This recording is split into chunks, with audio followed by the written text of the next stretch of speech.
Hi friends, welcome to Sugindiya channel.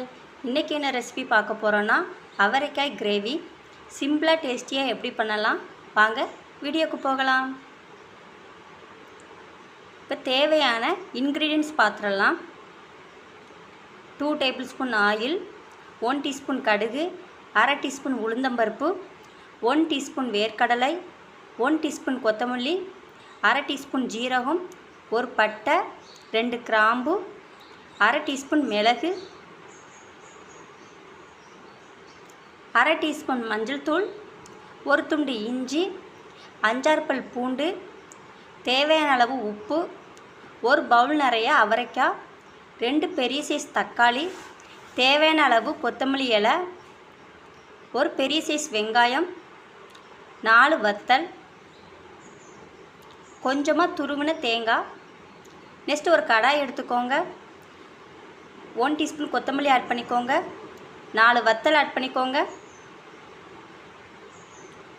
பட்டை, கிராம்பு, 1/2 teaspoon ஜீரகம், 1/2 teaspoon மிளகு ஆட் பண்ணிக்கோங்க, 5-6 பல் பூண்டு, ஒரு துண்டு இஞ்சி ஆட் பண்ணிக்கோங்க. இப்போ நல்லா கலந்து விட்டுக்கோங்க.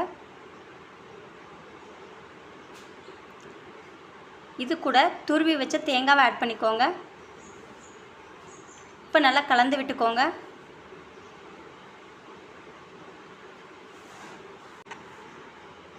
இது கூட 1 teaspoon வேர்க்கடலை ஆட் பண்ணிக்கோங்க.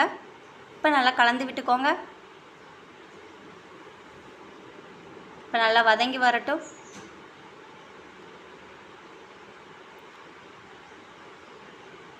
இந்த தேங்காயோட கலர் நல்லா லைட்டாக ப்ரௌன் கலர் வர வரைக்கும் நல்லா வறுத்து விட்டுக்கோங்க.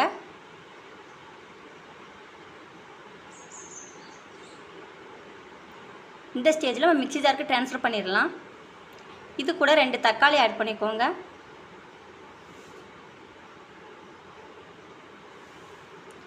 இது தண்ணி ஊற்றி நல்லா ஃபைன் பேஸ்ட்டாக நீங்கள் அரைச்சி எடுத்துக்கோங்க.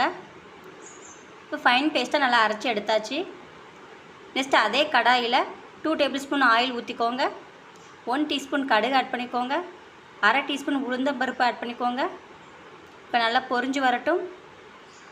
இது கூட கட் பண்ணி வச்சுருக்க ஒரு ஃபுல் சைஸ் பெரிய வெங்காயம் ஆட் பண்ணிக்கோங்க, 1/2 teaspoon மஞ்சள் தூள், 1/2 teaspoon உப்பு. இப்போ நல்லா கலந்து விட்டுக்கோங்க.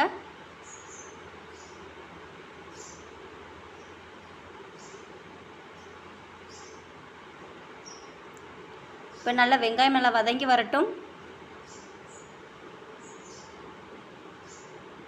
லோ ஃப்ளேம்லேயே வச்சு நல்லா வதக்கி விடுங்க.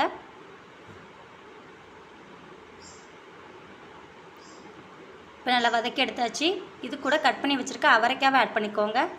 இப்போ நல்லா கலந்து விட்டுக்கோங்க.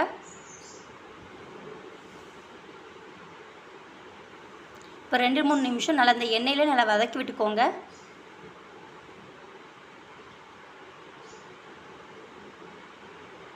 இப்போ நல்லா வதக்கி விட்டாச்சு. இது கூட கொஞ்சம் 1/4 கப் அளவுக்கு தண்ணி ஆட் பண்ணிக்கோங்க.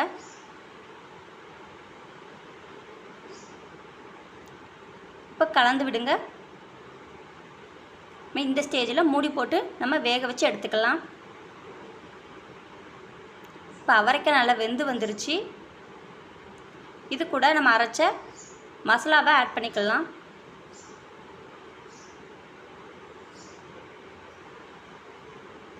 நல்லா கலந்து விடுங்க.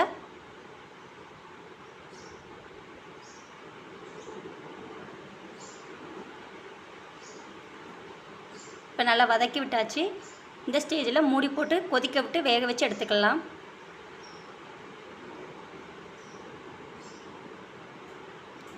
நல்லா வெந்து வந்துருச்சு. இந்த ஸ்டேஜில் கொத்தமல்லி இலை ஆட் பண்ணிக்கலாம்.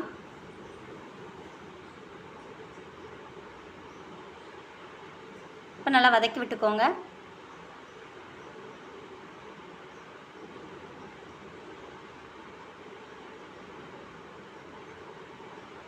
இப்போ நல்லா வதக்கி விட்டாச்சு. இந்த ஸ்டேஜில் நம்ம வேறு பிளேட்டுக்கு நம்ம ட்ரான்ஸ்ஃபர் பண்ணி எடுத்துக்கலாம்.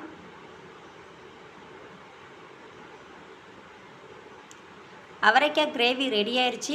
இதே மாதிரி நீங்களும் உங்கள் வீட்டில் ட்ரை பண்ணி பாருங்கள். இட்லி, தோசை, சப்பாத்தி, சாதத்துக்கு வச்சு சாப்பிடலாம். இந்த வீடியோ பிடிச்சிருந்தால் லைக் பண்ணுங்கள், சப்ஸ்கிரைப் பண்ணுங்கள், பெல் ஐக்கானை ப்ரெஸ் பண்ணுங்கள். நெக்ஸ்ட் வீடியோ பார்க்கலாம்.